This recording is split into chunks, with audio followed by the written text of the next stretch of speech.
Hello, everyone, and welcome back to the A2B podcast, your number one source for military entrepreneurship and entertainment. Guys, we are back on another week with another great guest, with another great piece of content for you guys. So make sure that you guys like, follow, and subscribe. And thank you for all the weekly listeners that we got. We definitely appreciate the feedback that you guys provide in the comments. Let us know how we're doing, what things we can improve. And guys, like always, every single week, I could not be here if it wasn't for my right-hand man on this podcast, Barry Bull. What's up, Barry? I sat up straighter right there because I know. that intro was so good. I know. Might as well said, You know what I'm saying? I thought you were going to introduce me as your dad. I wouldn't be here if it wasn't for Barry. You know? Probably you could. Wow, guys. Wow. I'm kidding, guys. I'm kidding. Valerie, I'm so sorry. And this is what you have to deal with. I apologize. He's only 37 on the bad days. Okay, guys. Barry, how you been, man? Good, man. Busy. Yeah, very busy. A lot of craziness in the country, man. So A lot of craziness. it's been interesting. An eventful couple of weeks, because by the time people see this, it's already been a couple of weeks. By the time that Donald Trump had the assassination attempt, we're recording this 2 days after the assassination attempt. But you guys are probably going to see this a couple of weeks after. Okay? Yeah. So crazy. I wonder how the Republican convention is going to pan out. Well, it already happened. So, California turned red. So does that mean that you're staying in California? Because I've been seeing your videos, and you've been saying, I'm going to move to Texas. And every single time you say it. I tell you, man, there's some good old boys out there, and I've been thinking about moving to the Dallas-Fort Worth area. Hey, I'm going to tell you something, though. Today's guest, hey, you see this? We didn't do this on purpose, but it worked out great. Today's guest, he's coming from Texas, guys. You guys have probably seen him a couple of times already on social media. He is none other than Dylan Hernandez. What's up, Dylan? How you doing, brother? What's up, guys? Doing great. Love to be here. It's been a long time coming. I know we talked a few times about it, and it's good to be able to be back in Cali and see the crew. Who are you? Awesome. Tell everybody who you are. Like, for those that might not know, there's a lot of viewers out there. Or we're growing our YouTube. Mm-hmm. Like Albert said, follow, subscribe, hit the freaking notification bell, say something, respond, right? To everybody who might not know who you are. Who are you, man? Yeah, so my name is Dylan Hernandez. I was a Marine you're never always a Marine, but Marine for 12 years. During that time, got to do some fun stuff, martial arts instructor, trainer, water survival instructor, drill instructor, corporals course instructor, whole nine. Hold on. He's brushing over a lot of things. He's a martial arts instructor, trainer. Yep. He beat people up, guys, and that's what he did. That's what he did. I taught people how to beat people up. Okay, yeah, and that's it. And then he beat them up. By beating them up. By beating them up. It was trial by fire. Water survival instructor. McQuist. Yep. McQuist. He drown you. He will drown you. He will pull you down. You cannot hold your breath longer than him. And what else? And then drill instructor. So he instructed drill in San Diego because that's where we actually march. Here we go. Not Paris Island where they're at, and we know anyways. Yeah. Okay. During that time, ended out at DI school, was the drill master at DI school. Had a good time there. And then after that, I actually was MECEP. Wow. Yeah, so I got selected for MECEP. Essentially, God had a different plan, got COVID, got dropped from there. There happened to be one spot at one unit in Texas where I'm from that had a spot for Miami West. Yeah. I made my way out there and then realized there needed to be a shift just in my life, and then found real estate and have been doing real estate for the past 2 years. And where in Texas are you from? So I'm actually from east of Dallas. It's called Kaufman County. Yeah. It's actually one of the fastest growing counties right now in the state of Texas. So I'm from there, making the drive 2 hours from there to Fort Worth when I was stationed there, and then retired earlier this year. Wow, that's amazing, man. Yep. So 12 years in the United States Marine Corps, you did a lot. What year did you join? 2012, July of 2012. That's a long time ago. Now let's get this podcast started, guys, because it's been a while. Most of our most recent guests have been active duty military guys because you guys have been asking for them. Now, we have a recently retired Marine that got out of the Marine Corps after 12 years. And we want to ask him, this is going to be a very opinionated podcast, right? Because you just got out like literally a couple of months ago. Correct. April 29th. So everything is still very, very, very fresh. Yep. And you are your own boss now. So you don't really, have to answer to anybody. So Correct. we're going to go ahead and we're going to ask you a bunch of questions. But at the beginning of the podcast, we always like to start it off by, what made you join the Marine Corps? Yeah. So for me, honestly, whenever I was going through high school, like always an average student, and decent performer. But my best friend, he knew he wanted to be a Marine since he was like 9. His name's- Wow. Yeah. He was just that stereotypical, just motivated, knew he was going to do 20 plus years. And so right before our senior year, as soon as he could, he talked to the recruiter, enlisted, and told me he was at my house telling me about it. And I had always played around with the idea of serving. I always wanted to kind of serve in some capacity, and he was telling me about it, and I was like, you know what, that sounds like a good idea. I think I'm gonna join too. And he was like, really? Like, he wasn't trying to talk me into it or anything. He was just telling me about it. And then my mom comes in like 5 minutes later. I'm like, hey mom, I'm gonna join the Marine Corps with Cameron. And she was like, if that's what you want to do. And I was like, really? All right. That's what happens in Wow. Texas. Yeah. So and my recruiter, I still remember him. I know that's big for you, Staff Sergeant Medina. Oh, thank you. Yeah. He had to look it up. Yeah. He had to look it up. Yeah. I had to go through my Rolodex. Exactly, because he knew he was going to see you today. Don't freaking, Albert's Yeah. blushing, But he's very shy. Yeah. So, Hey, shout out to you, Staff Sergeant Molina. Medina. Staff Sergeant Medina, wherever you at. Where's he from? Shout out is to he, is you. he Dominican? No, I think he was actually from Texas, if I remember. Oh, It's been okay. it's been a Yeah. while. So. Yeah.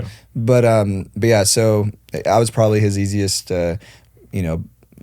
pulley or whatever to get into the pool because Yeah. They're all easy in Texas. Well, yeah, that's true. But, that's why but like I didn't have any recruiting- injuries. I didn't have anything crazy. So it was just like, recruiting's it was quick. easy, anyways. Yeah, So, that's true. Yeah. So, Oh, well, here Especially we go, in Texas. guys. The polls say different. especially on Earth. Yeah, right. On our And you know what? The polls say different. You know why you always be going against the polls? You do have a resemblance of Joe Biden, guys. Can we do a Joey! He's just gotta squint. hey, Joey listen, B. Let's do a quick zoom in. Let's do Yeah. a quick zoom in. Right Joey here. B, am I in the Listen, bullseye? Listen, right there. Listen, just like Joe Biden, right there, guys. Just like Joe Biden. You just got to do the squint. Yeah, exactly. And sometimes he rambles and he don't even go where he going with That's the sentence. right. So it makes sense.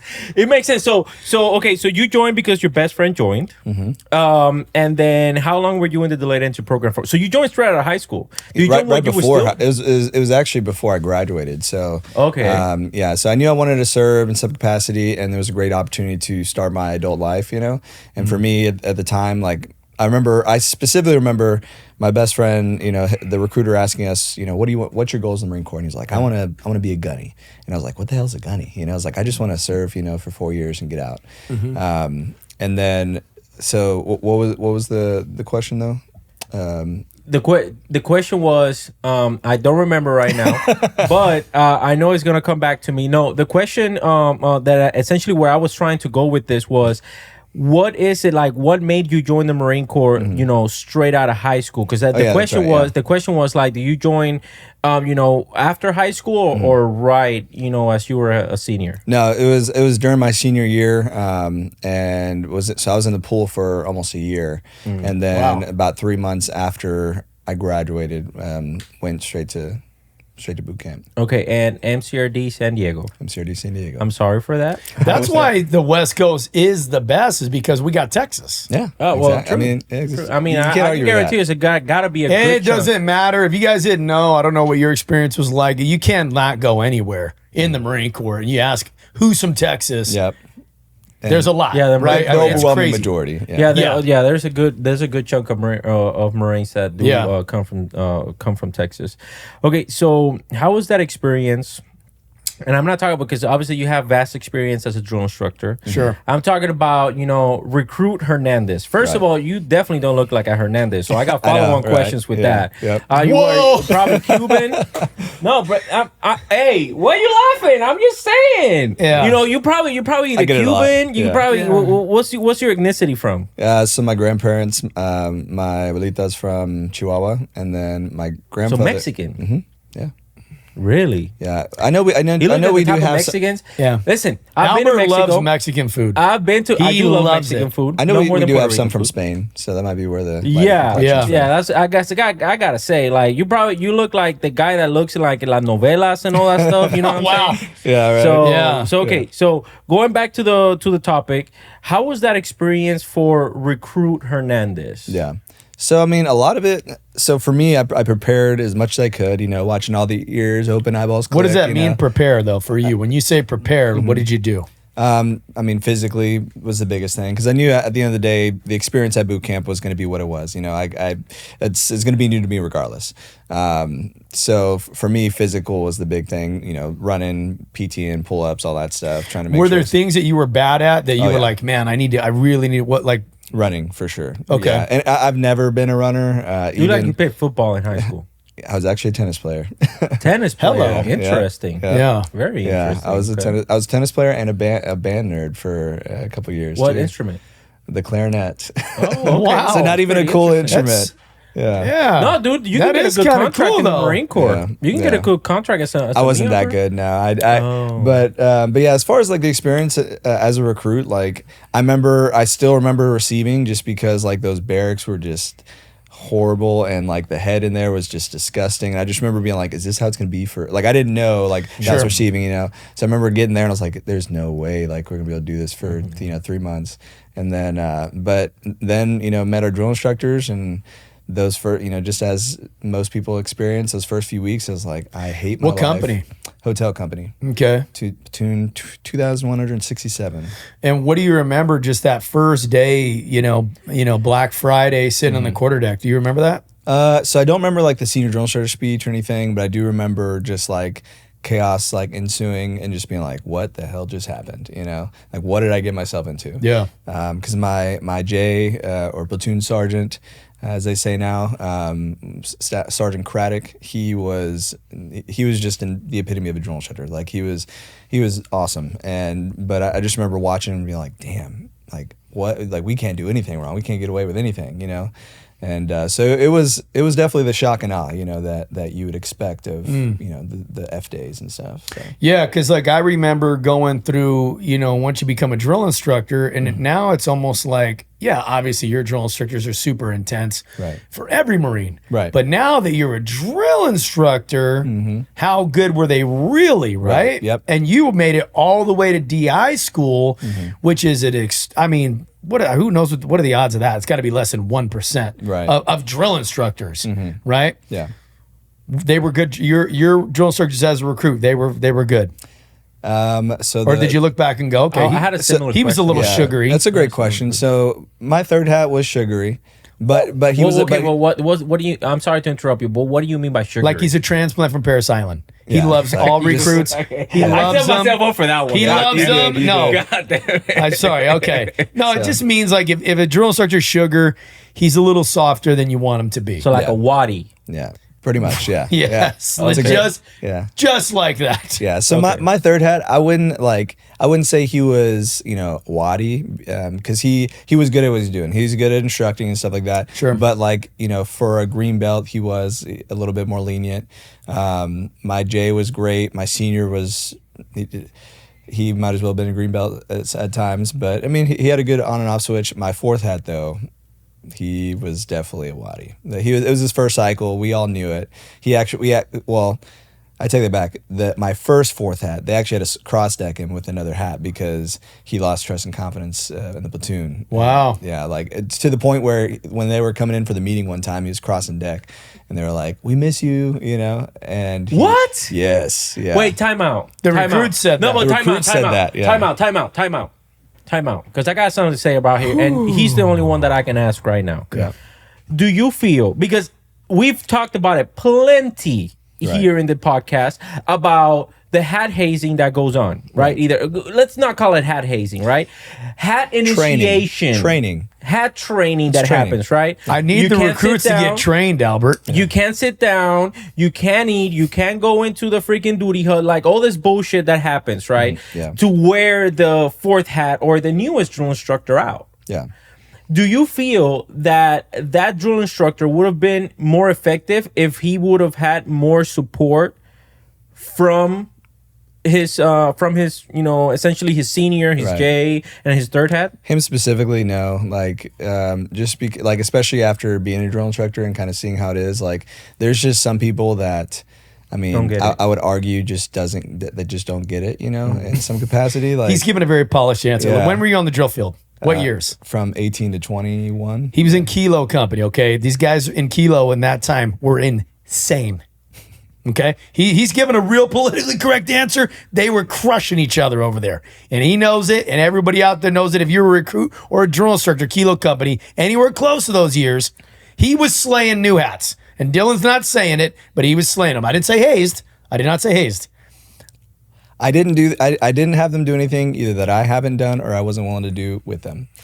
They got crushed. So They got their little souls crushed. you know- You look like you crushed some souls. I'm sorry, Dylan. I just gotta say, you're a very nice guy, Yeah. but you look like when you were a fucking drill instructor, dog. You look like you snatched some fucking souls, dog. it was definitely like it's definitely a switch, and for me, like one thing that I feel the reason why I was able to be relatively successful there was because I was able to use that as an outlet, and so I was able to use anything that I had been going through, anything I've gone through, or just anything that had As built fuel, up yeah. as fuel. And so because I was able to just let it all out there, but not in a anger way, but through literally like passion. Like I firmly believe passion breeds passion. And so for me, that was an opportunity to unleash that in a way that it was productive and also like fueled them as well, Got you. Okay, so going back, recruit Dylan Hernandez. Did you had any type of special billets when you were in recruit training? Yeah, so I was a squad leader. I never got to be the guide, but I was the only squad leader that never got fired. Really? And How hard is that? It's hard. That's tough. That's tough, right? That's tough because That's what I figured. you're honestly, I mean, as a drill instructor, it's like whatever, get out of here. You're done. Exactly. You're No, done. No, yeah, but sometimes you fire them just to see how they respond and stuff like that. Oh And see- yeah, 100%. so, Like it could be something it's like you're done. yeah. Or you'd mess with them because the senior put them there, and different companies, different eras have different things, right? Like I was a Charlie company, 2004 to 2007. You couldn't fire. The senior controlled that. You couldn't do that. But we would always do it when the senior wasn't there. Yep. Be like, get out of here. Yep. You're fired. You freaking moron. Yeah. So I was a squad leader, and then I got like series high shooter or something like that. Really? Other than that, it was just trying to be the best I could, Okay, so obviously, I know this because the Marines that become squad leaders and guides, they drink the Kool-Aid like hard, like extra hard. I definitely did, yeah.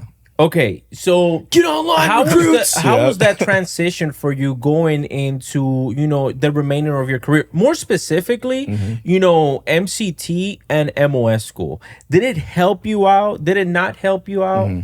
So MCT, I wouldn't say I wouldn't say I approached it the exact same just because it was a different environment. But I still try to help people out as much as I could. And then honestly, when I got to A school and then C school after that, I kind of fell off a little bit during that time. Just the environment because I was. What do you mean you fell off? I just wasn't like that, motivated Marine. That I actually really did not like the Marine Corps during that time, and it was just because I was a typical Marine with that mentality of damn, this sucks. My life is horrible. Meanwhile, I'm in Pensacola, Florida. So there was a period of time there where I wasn't very motivated. I got to my first duty station, wasn't really feeling the vibe there, and how they were running things and stuff. So I had that period of time where I was kind of in a lull that I just did what I had to get by. I still try to perform and and be the person that could help others when I can, but I wasn't that that motivator. If you could. Do you feel that you had that mentality because you saw some of the leaders that were leading you and you felt that you could do better than them? I wouldn't say in that space. Honestly, I think it was just because the Marine Corps is a lot like high school in a way, or in school in general, where you get these cliques and you got these people that they hate. It's cool to not like the Marine Corps, just like it's cool to not like school. Yeah. And so that I really felt like that was kind of how it was at the schoolhouse, especially when you have a bunch of junior Marines getting locked down, not be able to go off base and stuff, and the worst thing is to have a bored Marine, and so it's just one of those things that for me. I kind of fell into that crowd of just like, man, yeah, you're right, this sucks, So what's the influence around yeah, you? for sure. Okay. What goals? Because I want to touch on this because I talk to a lot of Marines on a weekly basis. Right. And, I talk to a lot of Marines like that they want to get out, and it's because of their surroundings. Right. What were some of your goals that you had joining the Marine Corps? Mm-hmm. And then follow-on question before you answer, so that way I give you time to respond. And did those goals align within your first 4 years? It's a good question. I would say when I first joined, I wasn't as goal-oriented as I became while I joined the Marine Corps. So my goal really in the beginning going into it was to serve my country, to kind of like build a foundation as a man, and an active part of society. Excuse me.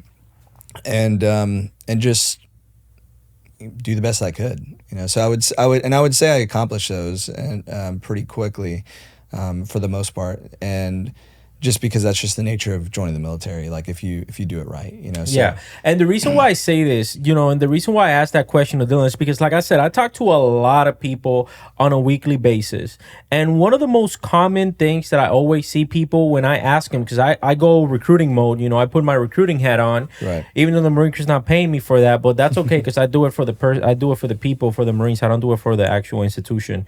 And I asked them this very basic question. Why did you join the Marine Corps? Mm-hmm.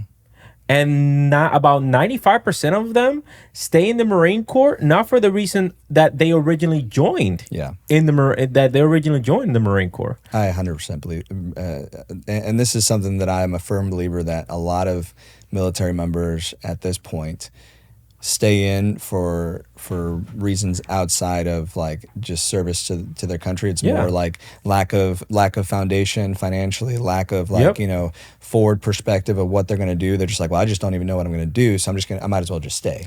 And the financial piece I think is one of the biggest things. Yeah, the financial piece I would say is about 98%. Yeah. It's because Marines don't know. They become so institutionalized. A lot of people don't know. I was one of them. It's like they become so institutionalized that you just be like, well, I'm just going to re-enlist. And then you're surrounded by this group of people, which that was the original point that I was going to make. The original point that I was going to make is, so, you're from Texas, but then all of a sudden you're with people from California, you're with people from Colorado, you're with people from all around, that success for them and where they grew up, it's completely different with what success is in Texas. And then now you're listening to a group of people and you're going like, that makes sense, dude. Like, and he seems so much confident that I am. I want to do that. Right. But then on the sudden, that's an MOS school. And then all of a sudden you go to the fleet and then now you're talking with sergeants or from other places, staff sergeant. You'd be like, man, I want to be like my staff sergeant. Literally, that staff sergeant might seem good at what he does in his job. Right. But whenever it comes to a person, we've all heard this, great Marine, horrible human being. Yeah, and vice versa. Exactly. It goes both ways. Exactly, it goes both ways. There's a lot of Marines out there that are phenomenal at their MOS, phenomenal. Yep. But when it comes to being a Marine, they're trash, for lack of better terms. They're just bad Marines. Same thing with as people, they might be phenomenal people, but it doesn't mean that they're the best fit for what they're doing. I had someone say that to me the other day. They're like, just because you can do pull-ups doesn't make you a great leader. Have you ever heard that? Like, what is it? What do you think about that? I hear that about the run. I think it's true. Like, I think that a good leader should have those attributes of being physically fit, obviously. But I don't think that being physically fit is the end all be all to being a good leader. I think it's just an aspect to it that you need to have because you want to be well-rounded, So whether that's MOS proficiency, whether that's just your overall performance, being able to actually lead. The problem is I think a lot of Marines in general, like they just have the wrong perspective on what leadership is. And they think it's telling people what to do rather than inspiring them to the actions that you wish that you want them to do or need them to do. Yeah, but the Marine Corps don't see it that way though. Yeah, we talked a lot about that last time. I did a couple of messages on it because I'll tell you, man, we got the more we progress through the ranks in the Marine Corps and in life, we have a lot of sexy answers for leadership. And every Marine I ever interviewed that got out, they got out because they just weren't cared for. They didn't feel cared for. Yeah. And because they probably weren't. You know, like that's just a reality nowadays. I worked next to a master sergeant for 4 years, and he never asked me where I was from. He never asked me anything about me. And like literally, that was a big reason for that Marine. It wasn't the only reason, but Yeah. I mean, But the same way that we have toxic leaders, we also have toxic followers, and we need. Oh my gosh. we need See, to. yeah. We need to address that as well, Yeah. because the reason for it is because you don't know. First of all, you don't know where that person comes from. that's a big reason why I submitted retirement. Ooh, okay. Yeah. Well, time out. What do you mean by that? Because it's something that you can't say. You know, like that little sound clip on TikTok, and it's like, what's something if you said it out loud, everybody would get mad. Like, dude, I couldn't stand the fact that if we were the same age, you would have never, you still don't, and you would have never held a candle to me as my caliber of Marine that I am. You can't say that out loud because now you sound like a pompous a-hole, right? Yeah. So nobody says that. But the reality is you got all these little dirt bags out there running around. I had one in particular, and she was one of the ones, man, just for lack of a better way to put it, she kind of made my life a living hell. And I'm going to tell you, she was an NCO, and she was the one who would go around to her junior Marines, and she had an OnlyFans, and she'd have her junior Marines scan her QR code. Are you serious? That's Yeah, ridiculous. I'm dead serious. Wait, time She out. was never at work, dude. And she would just leave and I'm at medical, and would not tell people. I don't have to tell you where I'm at, HIPAA and this, that, and the third. And I had to print up the DOD instruction and tell her, hey, you're going to these appointments, you're using TRICARE. I had to talk to her about that. Had to talk to her about a nose piercing that she had coming through the gate, you know? And I'm the sergeant major, and I didn't yell at her. All I said was like, hey, man, you're getting out in like, I don't know, a few short months. Is this really what you need right now? Yeah. You know, like, do you really want to go down this path? She made these weird anonymous complaints via the IG system and request mass and all this stuff. And it just, all of it was unfounded. And she was like that Marine that you just, and it put such a bad take because she's one out of thousands and thousands and thousands that we've all encountered. It gets old, dude. Yeah. So I think that's just one of those things, kind of what I was talking about earlier when it comes to like the Marine Corps and the military in general starts to turn into like high school. And that's exactly what I'm talking about. Just stupid drama, people acting ridiculous for no reason, because they think it's cool or, and then other people follow suit.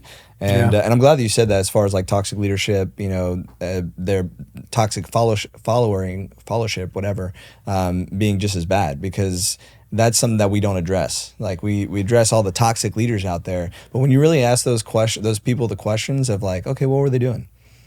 Okay, so were they doing that per the order?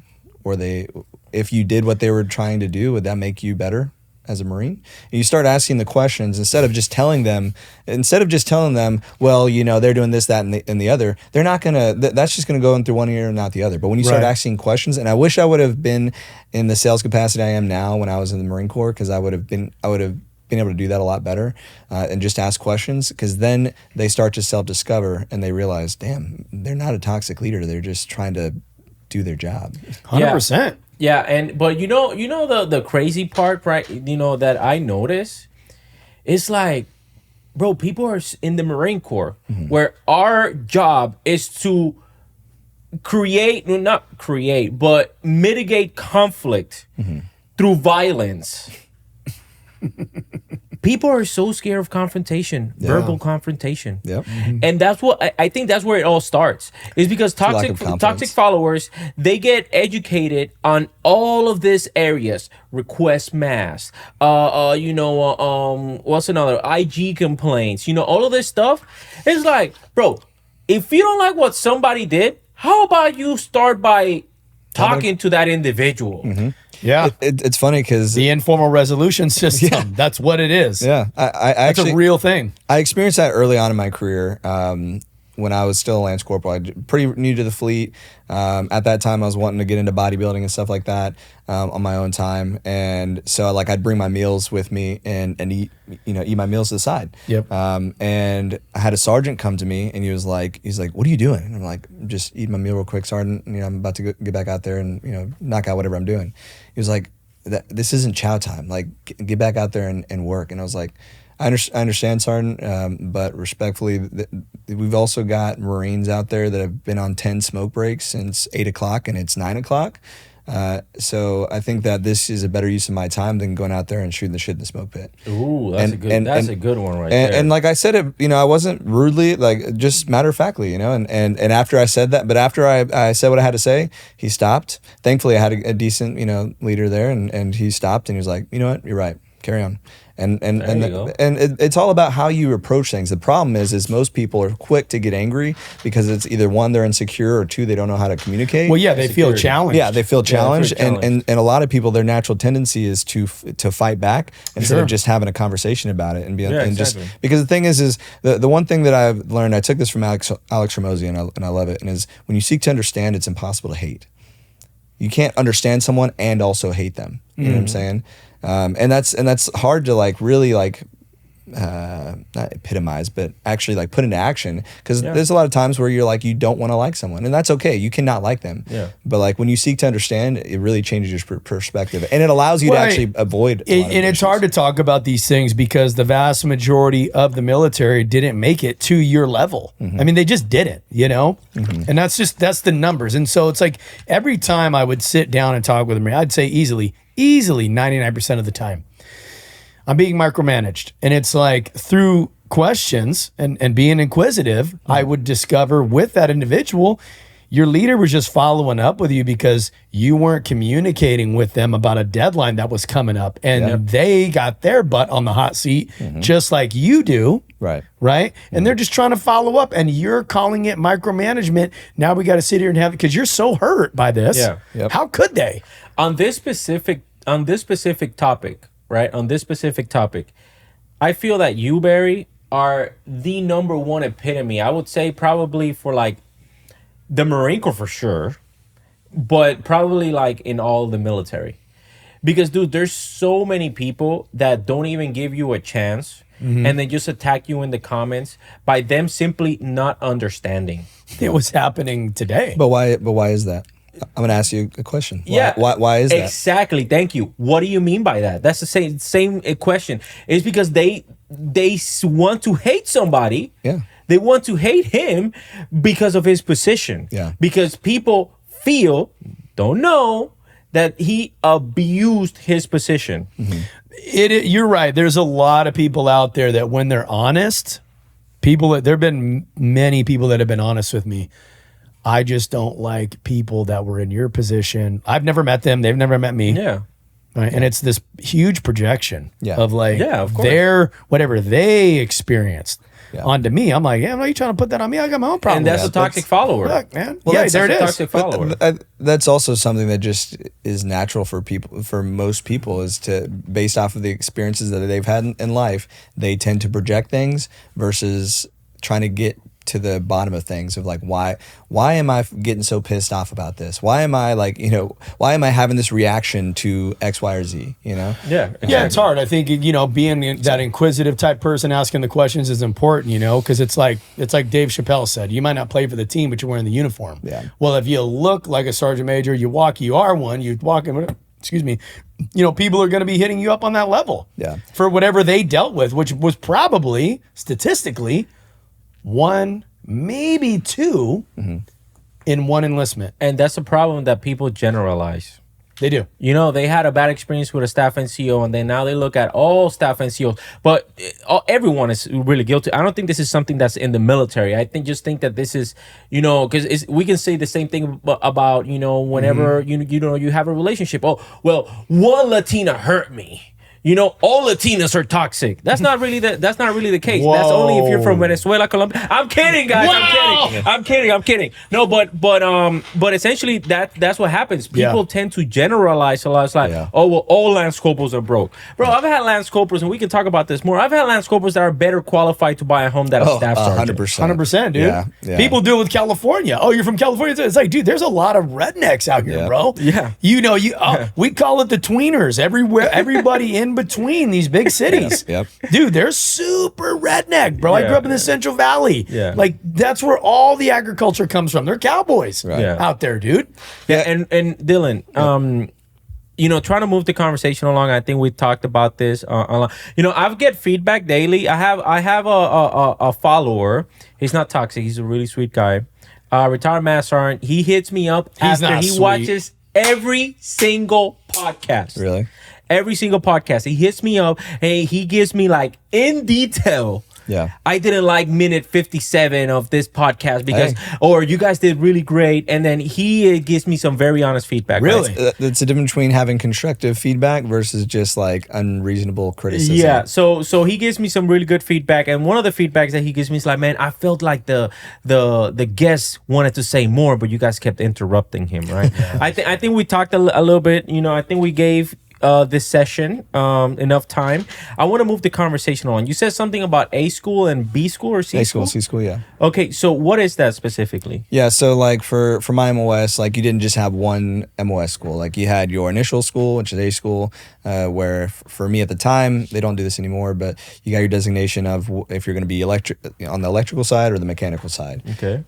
So once I graduated that, I got the electrical side, and then I went to my C school where we learned more in depth on the electrical side of okay, so you were an aircraft electrician? Yeah, so I was a ground support equipment electrician. So okay, what does that mean? yeah, so pretty much the best way that I explain it to people is like you ever been to an airport and you've seen like the little tractors that are pulling the luggage? Yeah, I worked on those tractors.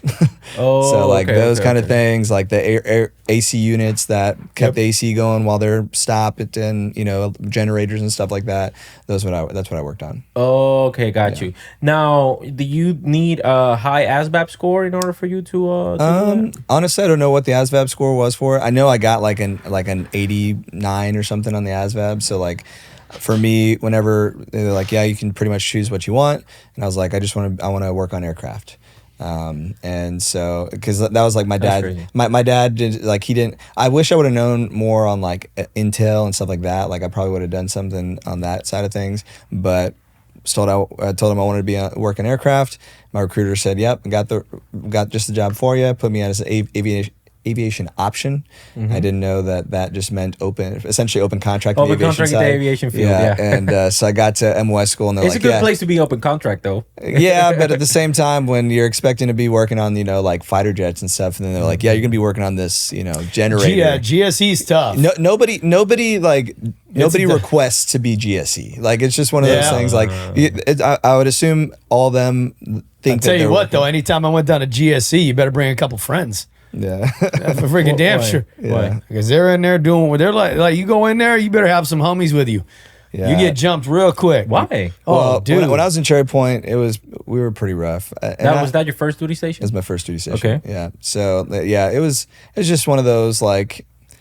Just how it was at the time, like if you remember picking up corporal, and right when I picked up corporal, they're like, I don't know why you're not out there, blasting the boots, like it was just, if you're not. It was like that too in the air. Yes, which is weird. GSE's suit was very eccentric. They're like power plants or like ordnance.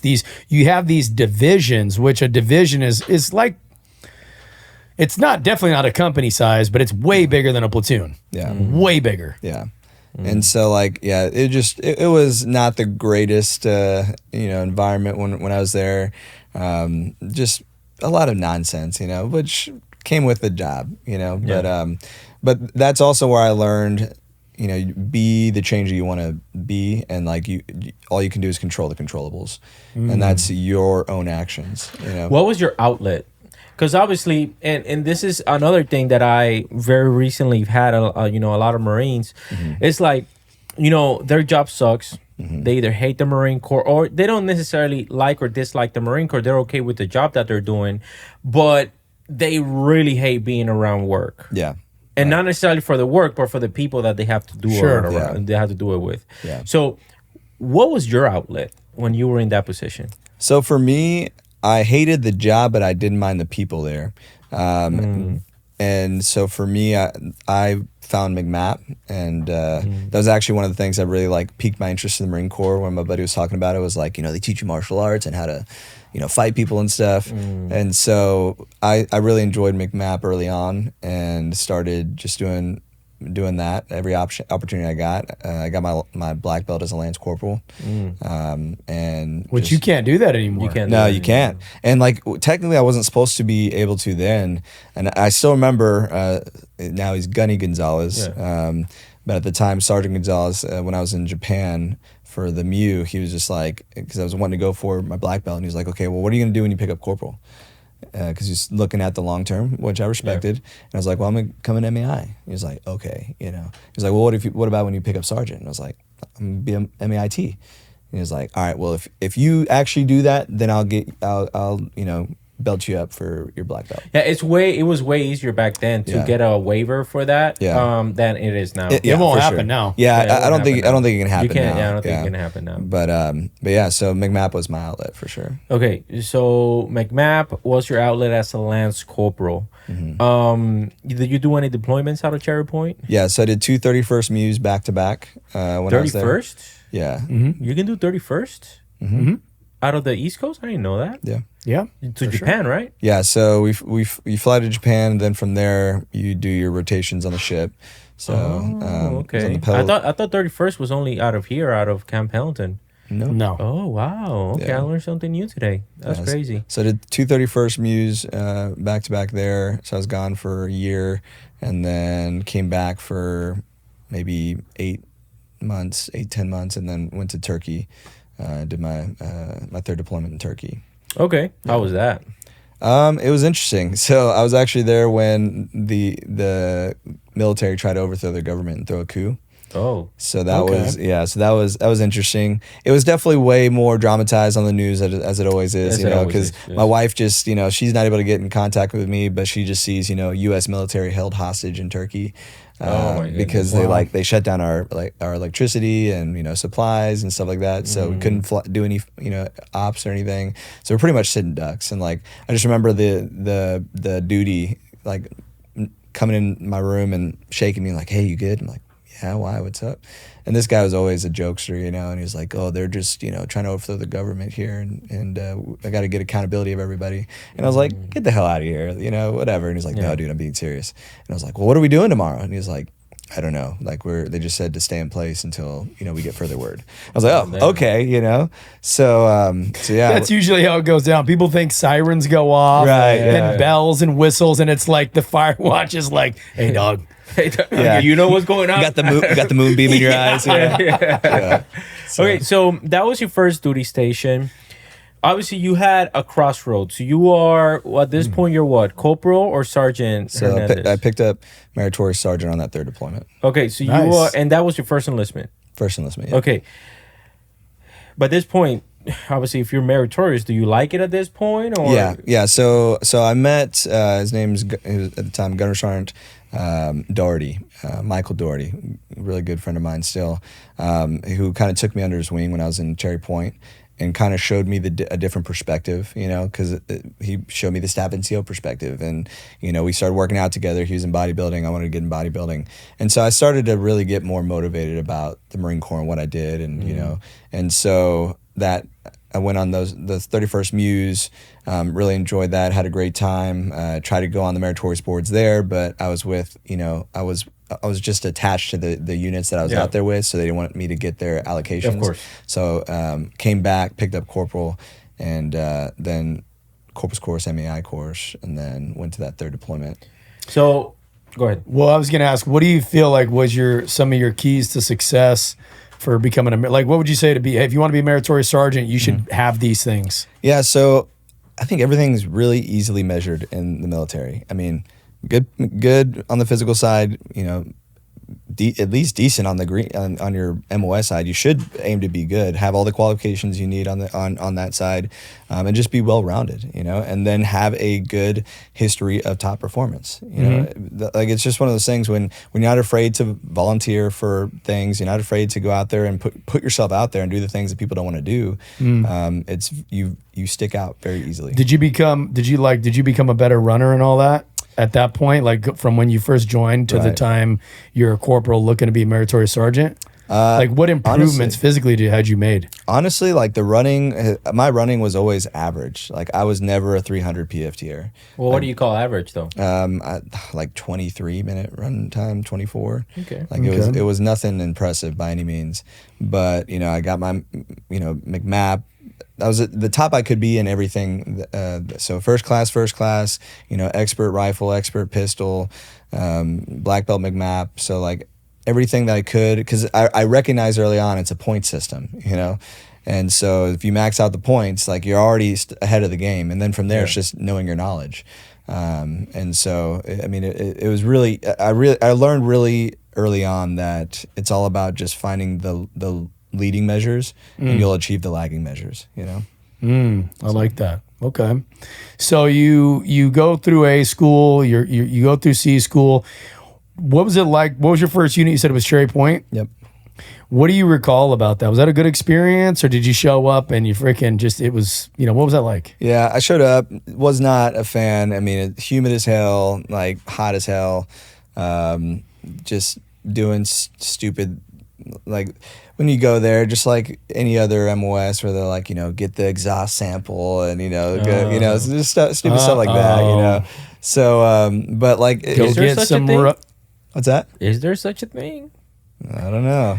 Go get us. You don't want to give it away. Go get a bucket of rotor wash. Yeah, exactly. Go grab form and all that stuff. Yeah, exactly. Go get me a stack of ID10Ts. Yeah, exactly. So like, which spells idiot for if you guys out there. I'll give you the or Preaky 7. Yeah, exactly. Go give me a couple of pad eyes. Yeah. So it was one of those things that I wasn't a big fan, and then it didn't help that I really didn't enjoy the job. Like I really didn't.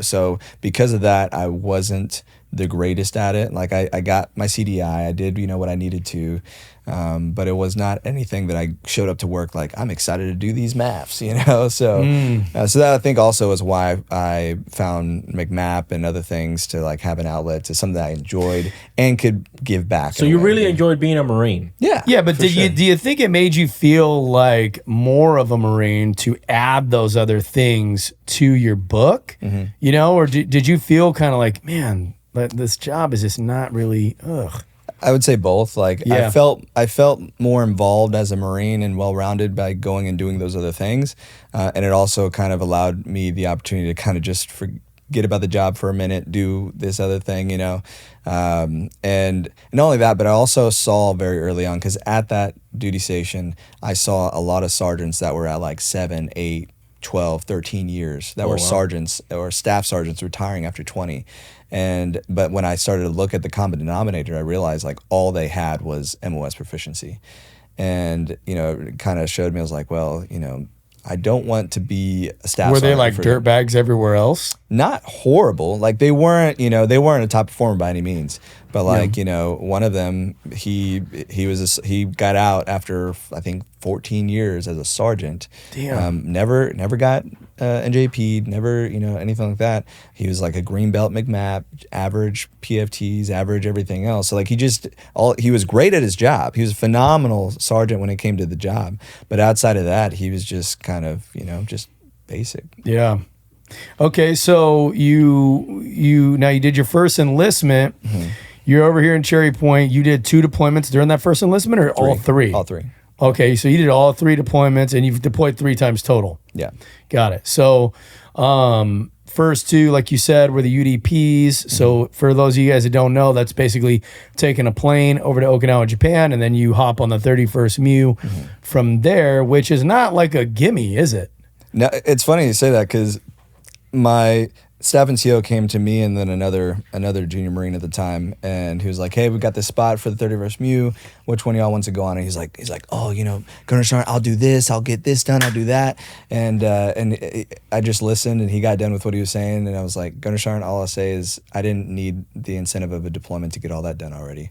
He's like, damn. It was definitely a mic drop moment at the time, and as soon as I got, that's how you do it though. And as soon as he got, like, I know me and the guy, we were friends, but he kind of knew, and the gunny was just like, all right, that's all I need to hear. Hernandez, you got it. So like, the message is, in some situations you will get chosen if you're a top performer. Yeah. I mean, Right? That's how it should be, though. Well, but we talk a lot about deployments. I don't think that the general public really understands for the Marine Corps, deployments are not guaranteed. It's not a gimme. Not anymore. Not anymore. Not everybody's on this crazy rotation. Yeah. And they're tough to get on. Sometimes. especially when you got a big division and it's only, 2 spots going out with this other unit. Hey, you got 70 Marines out there. Hey, we got 2 spots. Yeah.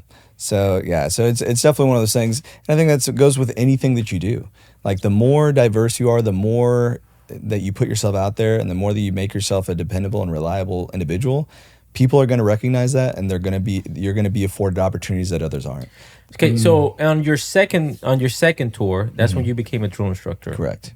Yep. Okay, so we're going to be talking a little bit more about that. But guys, you guys have been watching for around almost 50 minutes now. We're going to keep the conversation going in a part 2. So make sure that you guys like, follow, and subscribe, because not only we're going to be talking about his time as a drill instructor aboard MCRD San Diego, we're also going to be talking about the steps that he took towards transitioning and becoming a successful real estate professional out there in Texas. What are some of the factors that actually drove him to get out of the Marine Corps and pursue that career path? So guys, make sure that you guys like, follow, and subscribe. And Barry, where can people reach out to you at? You guys know where to hit me at. Instagram at bull52772.